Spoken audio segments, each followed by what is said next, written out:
Should the Los Angeles Rams be one of the teams interested in claiming or signing free agent receiver Odell Beckham Jr. to their team? Well, find out on this episode of the Locked On Rams podcast. You are Locked On Rams, your daily Los Angeles Rams podcast. Part of the Locked On Podcast Network, your team every day.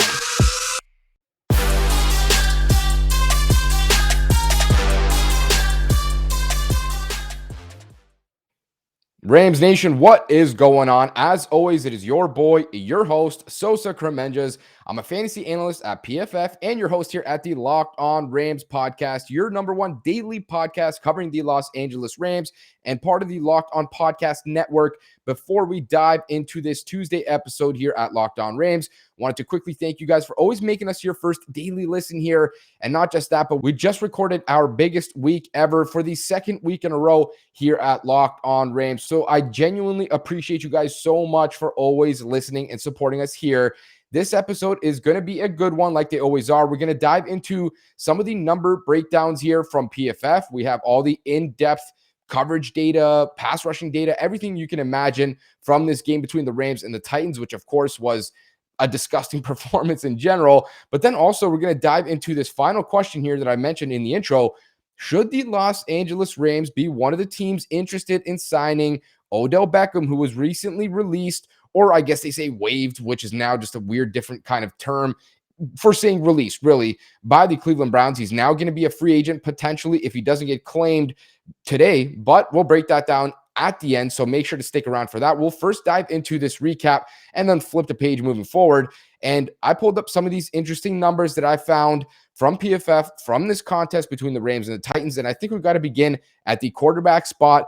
And it was clearly Matthew Stafford's worst game. Doesn't take a genius or Nick Saban or an X's and O's professional to tell you that. I mean, the guy had two awful interceptions in this game, one of which was returned for a touchdown, the other one, which was 5 yards away from being returned for a touchdown that ended in a touchdown for the Titans anyways. But you look at 3 turnover-worthy passes, that is just not going to cut it. That's really bad. Obviously, his passing grade was bad according to PFF. Only 6.1 yards per pass attempt. That's not good. 5.8 average depth of target. That's not good.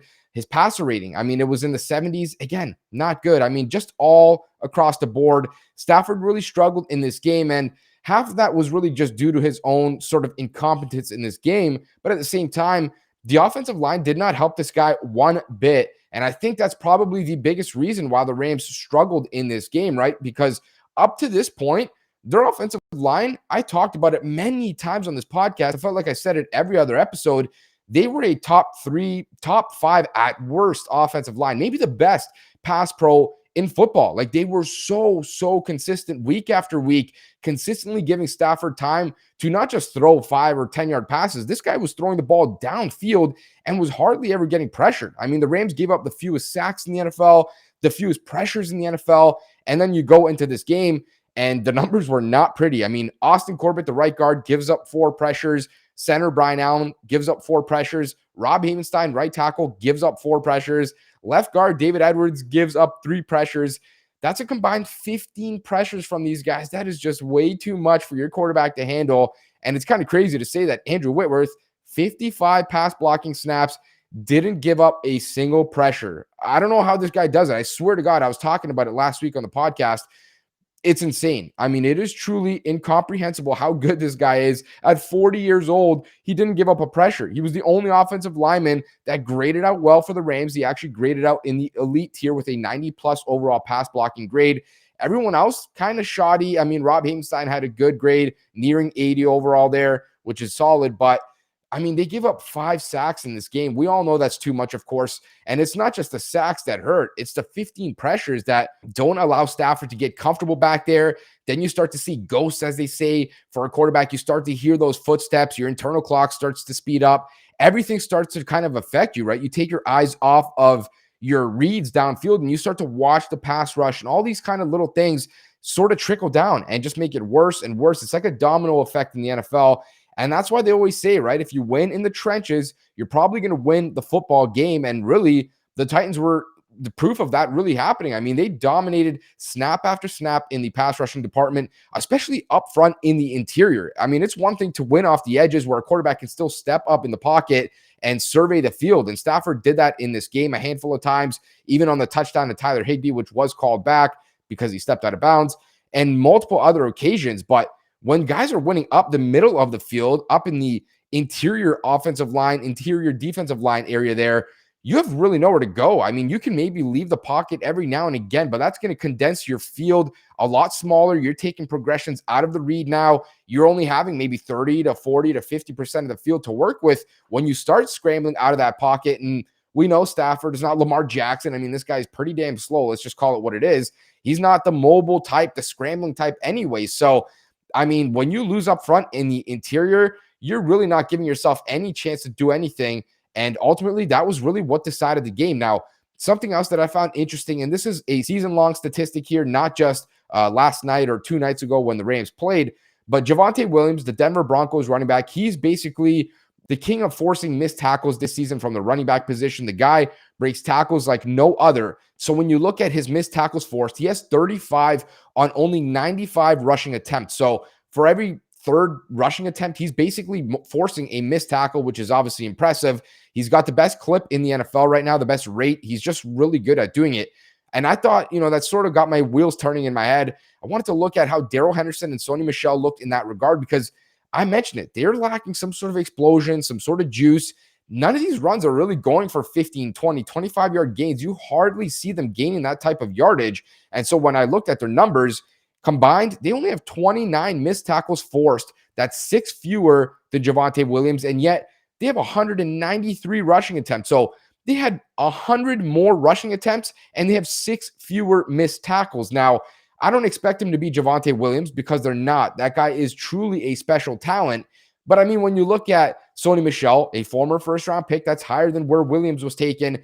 And then Henderson, a guy that looked really good throughout his NFL career, another guy that the Rams drafted pretty high in the 3rd round. They drafted him actually in the 3rd round. They traded 2 third-round picks to move up to go get him in that 3rd round. So clearly they value him. But for whatever reason, these guys are not breaking tackles at the 2nd level, and they're not turning those 7, 8, 6, 5-yard gains into 15, 18, 20-yard gains. And I really think this is one of those areas where we're starting to see the difference between a guy like Darrell Henderson, a guy like Sony Michel, and Cam Akers, or someone like the Rams used to have in prime Todd Gurley, where they just did a much better job, I feel like, at that 2nd level of forcing missed tackles and turning, 5 or 8-yard gains into 15 or 20-yard gains. And I don't really know what the solution is here. I'm not even sure that there is one. But when I look across the league and I'm seeing some of these other teams like the Philadelphia Eagles, for example, they lose their starter, Miles Sanders, to an injury. He's out for a few weeks. Their backup, Boston Scott, a very similar player to Darren Sproles, for those who used to watch the NFL many years ago. This guy's forcing missed tackles everywhere. I mean, if you're one-on-one with this guy in space, you have close to a 0% chance of getting him down. Whereas if it's Michel or Henderson, I feel like more often than not, they are getting taken down in those types of scenarios. So, I'm not really sure why. It just seems like there's something slow going on there. They're not 100% hitting those holes with, pure explosion and burst. And I'm not exactly certain as to what the reason is. And I'm not even sure how they can fix it. But it's really just one of those areas that I've noticed they have not created any explosive plays for the most part in their running game. And it's been weird to watch because this offense, and it's not the same offense, but going back to 2018, 2017, even 2019, Todd Gurley used to get those gains all the time. And the offensive lines played well this season too. So it's kind of a shock to see that, they're not able to do that kind of stuff anymore for the most part. And outside of maybe, a handful of runs that you could probably count off in 1, maybe 2 hands, it's been a lot of 5, 6, 7-yard gains and the inability to really take those and turn them into a more explosive one. So that's something I'm certainly going to look out for moving forward. But in just a second here, we're going to flip the page and start looking at the defensive side of the ball and how some of these guys fared, of course, a lot better than the offensive side of the ball. You guys can always come connect with us on Twitter at QBsMEP, at Locked On Rams, and on YouTube at Locked On Rams. And you've heard me talk about the Built Bar here many times on this podcast. If you haven't tried it, you're honestly missing out. I'm telling you that from experience. A lot of people say it's just a protein bar, but it does not taste like one. I mean, the texture is entirely different from any other protein bar that I've ever tried. It honestly tastes like a candy bar. It legitimately 100% does. The flavor is great. And I mean, when you compare it to most protein bars, the other ones, they're chalky, they're waxy, they're hard to take down. Most of them are just not really all that enjoyable. A Built Bar, they're soft, they're covered in 100% chocolate, and when you bite into it, it's honestly like a different kind of experience. You know you're tasting something different compared to all these other protein bars. They're low in carbs, low in fat, low in calories, low in sugar, and they're high in protein, so you can get all the healthy benefits on top of just being purely delicious. And they have so many different flavors. This month, actually, at Built, they're coming out with a new limited time flavor every 3 to 4 days. So make sure to go check out their website often. You do not want to miss some of these cool flavors that they have coming out. You can go to built.com and use the promo code LOCK15 and you get 15% off your order. Use the promo code LOCK15 for 15% off at built.com. And as always, thank you guys so much for always making us your first daily listen here at Locked On Rams. Now we can continue along with where we left off. And I definitely wanted to start to take a look here at the defensive performance because, this is a one-off type of game, in my opinion. They just got dominated up front, at least on the offensive side of the ball. And then they had the 2 compounding turnovers, just made a bad day a lot worse. But they had good things to take away from this game. And I thought the defense did a tremendous job. I mean, the Titans, they had 143 yards passing. They hardly ran the ball effectively. They were averaging 2, 3, 3.5, 4 yards per carry at best. And in general, I mean, you've seen a lot of these guys step up. So in the run defense department, Odell Beckham, his average depth of tackle was -3 yards. That's obviously a tremendous figure. That means every time he made a tackle in the running game, on average, it was for -3 yards. It was not gaining yardage. It was getting guys down in the backfield, which is tremendous. Jalen Ramsey, -0.5 average depth of tackle. That's honestly insane as well. Some of the other guys that definitely stood out, Bobby Brown, 0. That's pretty solid for a guy like that, a rookie, a 4th-round pick who hasn't really played all that much this season, who's now going to get some time with Sebastian Joseph Day on injured reserve. And then the main factors really in your run defense, A'Shawn Robinson. This guy was tremendous in this game. He had one of his best performances, I think, as a Ram up to date. 1.5 average depth of tackle yards. That's pretty solid. Greg Gaines, another guy that's now going to be a huge factor for the Rams going forward with Joseph Day out. 1.5 as well. That's really good. Ernest Jones, 2 yards on his average depth of tackle. Aaron Donald, 2.67 yards. Like, all these guys really found a way to stand out. And it really just begins up front with those guys on the interior. We're talking A'Shawn Robinson and Greg Gaines. And the Rams, luckily, they have a lot of depth at this spot. So even though they lose a guy like Joseph Day for the majority of the season, maybe even the entire season, and mind you, this guy's a top 3, top 5 run stuffer, maybe the best run stuffer in football, I think they're going to be fine in this regard. I mean, we've seen Greg Gaines step up now. A'Shawn Robinson, I've called him Drewski. I mean, I don't know if anyone knows who that is. He's like a younger comedian, probably around my age, something like that. He's on TikTok and all these different places, and he's hilarious. And he just looks sort of like Drewski, has a helmet on, found his way onto the field. The way he moves, it looks funny. It just kind of looks non-athletic at all, but the guy's a freak. I mean, he's so good in his role, and he's not really a great pass rusher, but if I'm not mistaken, he actually had the pressure on Ryan Tannehill where Tannehill threw the pick to Jalen Ramsey, and a lot of that interception has to be sort of like an assist handed to Robinson there, because if Tannehill can step into that throw, he's probably not throwing it behind A.J. Brown. I think he's going to be a little bit more accurate on that pass, and maybe Ramsey gets a pass breakup, but instead, that's where you see some of these pressures stand out, right? You don't see a sack on that statistic there. A'Shawn Robinson gets no stats on the box score there, nothing to show for it. But ultimately, his pressure there forced that interception for the most part. So shout out to him for being able to even apply a little bit of pressure, which is never going to be his role. But he's been good for the Rams, and he's now going to be counted on moving forward even more. And some of the other guys, I mean, the pressures in general, they didn't get a lot of opportunities. The Titans really just didn't drop back to pass the ball a ton. But I mean, Obo Okoronkwo, 3 pressures on the game. Terrell Lewis, 3 pressures. Leonard Floyd, 3 pressures. Aaron Donald, 3 pressures. Greg Gaines, 2. And then, like we mentioned, A'Shawn Robinson with his pressure as well. Still feel like the Rams feel good about this department. And as we know, Von Miller did not suit up in this game. This guy's a superstar. He's going to change everything up front for the Rams. They're going to get so much better moving forward. And hopefully he can suit up next week against San Francisco, because Jimmy Garoppolo is terrible back there. That guy loves to hold the football. And they just lost Mike McGlinchey. I think he still plays right tackle for them, I think for the entire season, actually, which is a huge hit to them. And obviously, they've had a very disappointing season in general, which is a big, big opportunity for the Rams moving forward in that game to not just rebound and try to get a win, but to do it in a dominating type of fashion. I think they really have the ability to potentially do that which we'll dive into later this week. And before we get there, the last aspect of this game that I sort of wanted to dive into and take a look at here is the coverage aspect. Like the pass rushers, they didn't get a ton of opportunities, of course. Tannehill, only 143 yards passing. That's just not much. I mean, in an NFL game, you're expected to get at least 250, and that's still a quiet game these days in the passing league that they play in. But Darius Williams allows 3 receptions on 3 targets for 36 yards, and that's not bad. But in general, it was the first downs that killed him. I think 2 of them came on 3rd down on 3rd and longs, and he allowed 2 first downs, so that's not good. He had a bit of a struggle in his first game back, so hopefully he can get a little bit more comfortable moving forward. Jalen Ramsey, I mean, this guy's elite across the board. He does it differently. Gives up 3 receptions for 20 yards, 2 first downs, has an interception in his own right. He's just different. I mean, this guy, I said it today on Twitter, he's one of the best cornerbacks to ever play in the NFL. I mean, he is just so good. His coverage is every bit as good as his run defense, as his IQ. When you see him step in on some of those screens, he's physical as hell. He's tough, great tackler.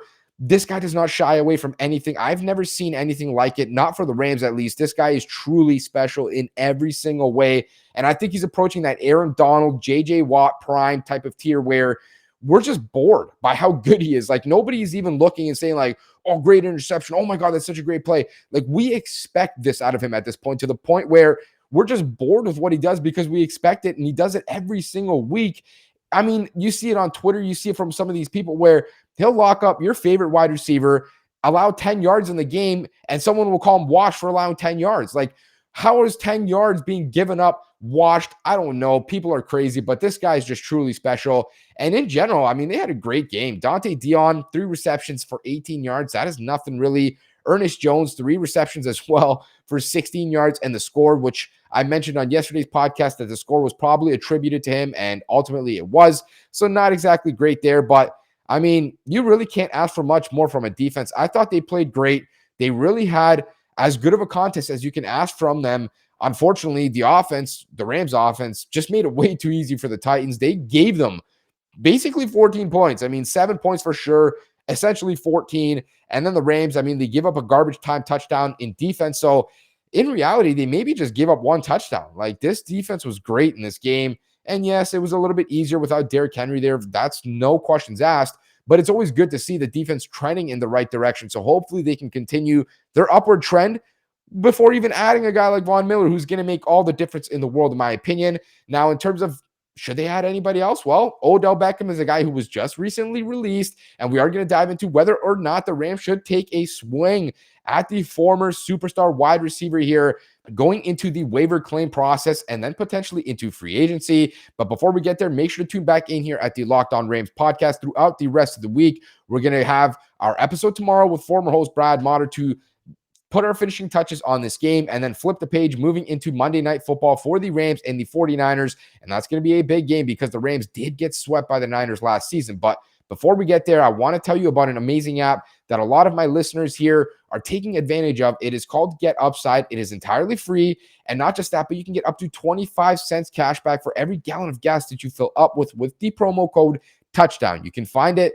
as I mentioned, entirely free on the App Store or Google Play, and you can use the promo code Touchdown for up to 50 cents cash back on your first tank of gas. And there's really no downside to it. I mean, you can cash out at any time you want. It can go straight to your bank account. You can get gift cards if you want, even to your PayPal account. Any which way that you prefer, they can make it happen. It is entirely free, as I mentioned. GetUpside, and the promo code is Touchdown to get up to 50 cents cash back on your first tank of gas. And thank you guys, as always, for making us your first daily listen here at Locked On Rams. For your second daily listen, go check out the Peacock and Williamson NFL show. Brian Peacock and former NFL scout Matt Williamson will break down every major NFL news story in under 30 minutes every day, entirely free wherever you get your podcasts. And now we can dive into the juicy part. Everyone wants to know, Odell Beckham, this guy was released. He's a superstar receiver, as we know, a guy who's done a lot of special and crazy things in the NFL. And the Rams are sort of in a transitional state there at that spot where, you know, they lose Tutu Atwell to injured reserve. They lose DeSean Jackson to the Las Vegas Raiders, by the way. I didn't mention that he did end up signing there, which is kind of a weird fit, but we'll see how that works out. And so now they're a little bit in a flux position there with wide receiver, not to mention they just lost Jacob Harris to, I believe, a torn ACL and MCL, which is just terrible. he's going to be out for the season. And he's not a wide receiver by trade technically, but Sean McVay actually said that they wanted to switch his designation, his positional designation from tight end to receiver because that's what he is. So, I mean, technically they lost another receiver there in Jacob Harris, which is terrible news. Hopefully he's okay and he can recover quickly going into next year. Prayers to him. Hopefully, it's not a grueling rehab process for a guy who the Rams are very, very high on. But now you look at, does Odell Beckham make sense for this team, right? He got waived by the Cleveland Browns, which means all 32 NFL teams will have a chance to place a waiver claim on him. And we're going to find out Tuesday, 4 p.m., if anybody did. But it doesn't seem likely because nobody's going to want to inherit his contract, which I think is going to pay him out roughly around $7 to $8 million, somewhere in that range throughout the rest of the season. And there's only like 7 or 8 teams that can afford that. But Odell has already come out basically and said that he wants to play for a contender. Probably not going to want to go play for a team like the Detroit Lions or whoever. And the waiver process works in worst to first order. So the Detroit Lions will have the first opportunity to claim him, and then the Jaguars, and as it goes all the way through. So the Rams, a pretty good football team right now. They have a good record. They're not going to really get a chance to claim him, and they don't really have much cap space. I mean, this is a team with under $3 million in cap space, so they can't claim his contract anyways. But that takes us to the discussion. If nobody claims him, he doesn't have that contract anymore, another team can step up and sign him. Does he make sense for the Rams? I think if you're looking at it from the perspective of Odell Beckham, makes a lot of sense to want to sign with the Rams. But if you're looking at it through the perspective of the Los Angeles Rams, maybe makes a little bit less sense. And so I just don't know where they can squeeze him into the rotation, right? This is a guy who I think can add something to the offense. There's no doubt about it. I still think Odell Beckham is still a great player in the NFL, and he can honestly do a lot of damage. I mean, this is a guy that can win on all 3 levels of the field. He's got vertical ability, some of the best hands we've ever seen, but it's been a rough last few years. I mean, he's been often injured, hasn't been able to connect with Baker Mayfield. The ending in New York was kind of ugly with some of those other quarterbacks, and it's been a while since we've seen that elite tier or elite version of this guy, and maybe he's that, maybe he isn't anymore. I'm not really certain, but he is definitely good enough to start for a lot of football teams. Now, Mike Florio of Pro Football Talk has come out and said that apparently he's kind of cut it down to 3 teams between the Seattle Seahawks, the San Francisco 49ers, and then the last team being the New Orleans Saints, with the Seahawks actually being his preferred destination, which is interesting. I'm not really sure why you want to go play third fiddle to Tyler Lockett and DK Metcalf, but I think he'd be great there because catching passes from Russell Wilson, there's really not many quarterbacks that are better or more accurate. So that one does make sense. But in terms of what the Rams can offer this guy, I mean, if he wants to take a little bit of less money and maybe fewer opportunities that he could get somewhere else, but a chance for a ring, if he really wants to go to a contender, I mean, I think it would make a ton of sense to take that offer if you really want to go for a contending team. But at the same time, right, this guy's known as a diva. I'm not saying that he is or he isn't. It's going to be hard to find this rotation between him and Van Jefferson for that wide receiver 3 spot. The Rams have already proven to really not be able to do it with Jefferson and DeSean Jackson. That's why they let him go. But if Odell knows that he's really not going to get a ton of opportunities on offense, it's going to be limited in terms of the targets, and maybe he could be the team's punt returner, something like that, I think that role could work. But again, we're talking about a guy here that's going to want a big contract at the end of the year. And a good way to get there is to ball out for these last 8 or 9 games. And if you're only getting 2, maybe 3 targets a game, if you're only playing 10, maybe 15 snaps a game, you're probably not going to put yourself in a great position to do that going into the next March, which is free agency. So I'm not really sure that it makes sense for him. I mean, I think the Rams would be interested because this is a guy that they tried to trade for in 2018 before they traded for Brandon Cooks. If you guys remember, the Rams, I think it was the 23rd overall pick or 24th, something in that range there. They traded that to New England in exchange for Brandon Cooks and immediately paid Brandon Cooks like a month later. It was like $80 million. And now, of course, he's on the Houston Texans. But they wanted to get Odell Beckham at the time. They called the Giants and they tried to inquire about his price. But at that time, he was still a superstar, way too expensive. So it didn't work out.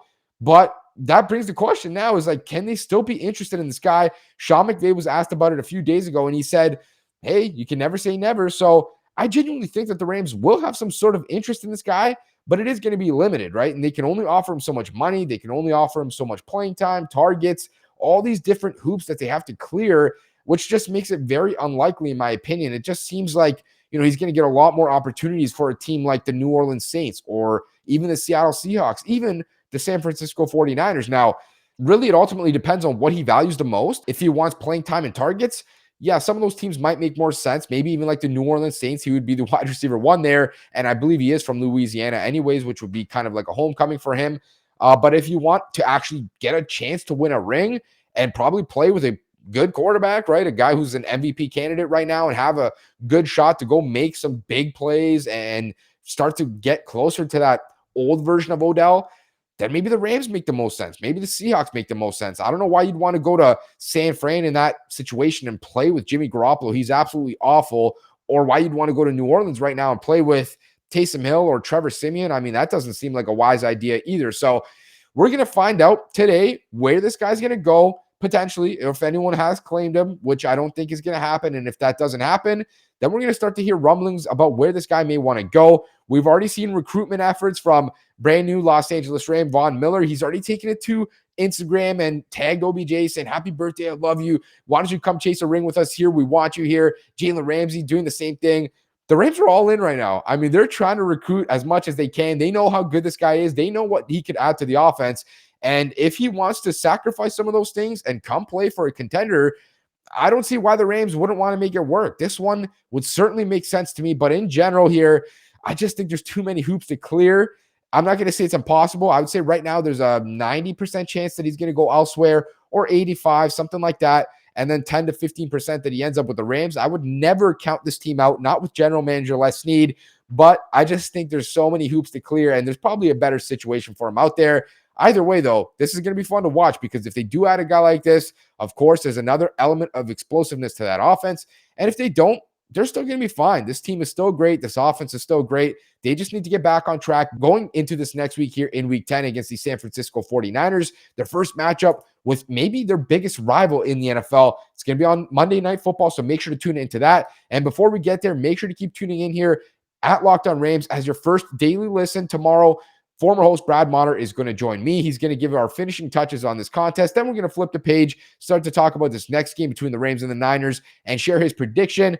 And as you guys know, you can always follow us on Twitter at QB's MEP, at Locked On Rams, and on YouTube at Locked On Rams. Please subscribe or follow to get our latest episodes, content, breaking news, and a whole lot more.